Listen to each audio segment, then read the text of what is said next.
Top lawmakers on Capitol Hill are locked in a tense back and forth over the nation's debt limit. House Republicans, led by Speaker Kevin McCarthy, had said on Friday afternoon that they were hitting pause on negotiations to raise the nation's borrowing limit. But the White House has confirmed the talks are back on ahead of the upcoming June 1st deadline. CBS News' Nancy Cortez has more in Washington. An ominous sign less than 2 weeks before a possible U.S. default. It's just unreasonable. Republican negotiators walking out on talks with White House officials who then departed too. Any progress? House Speaker Kevin McCarthy said the two sides are at an impasse. Yeah, we got a pause. The sticking point is government spending. In exchange for raising the nation's borrowing limit, House Republicans want to impose caps that amount to an across-the-board 13% cut in government spending. The White House is just, look, we can't be spending more money next year. We have to spend less than we spent the year before. It's pretty easy.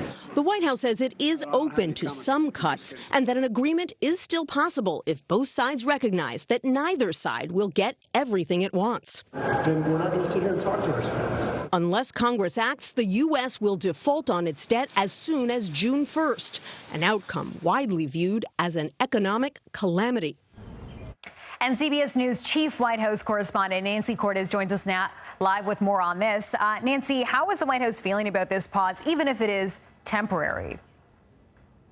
Well, it was interesting today, Chanel. Even as Republicans stormed out of those talks, the White House kind of kept its powder dry, saying as little as possible. Unlike Republicans, they didn't come out swinging and blaming Republicans for the talks breaking up. They simply put out a pretty bland statement saying that an agreement is still possible. It was almost as if they were aware that some of this was theatrics and, sort of the natural give and take of a negotiation rather than a long-term pause in the negotiations. And sure enough, tonight those talks are back on.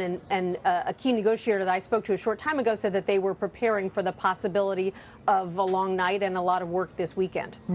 I wonder what congressional Democrats are saying about how this is playing out so far.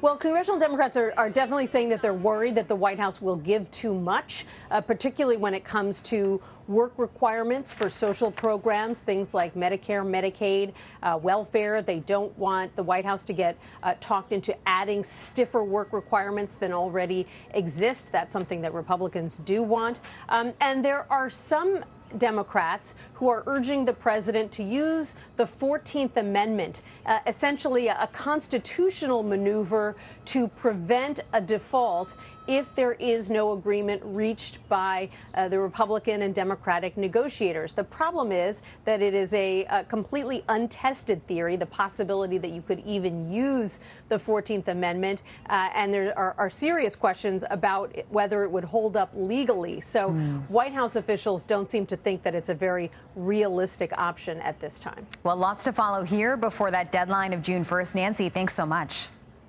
You're welcome.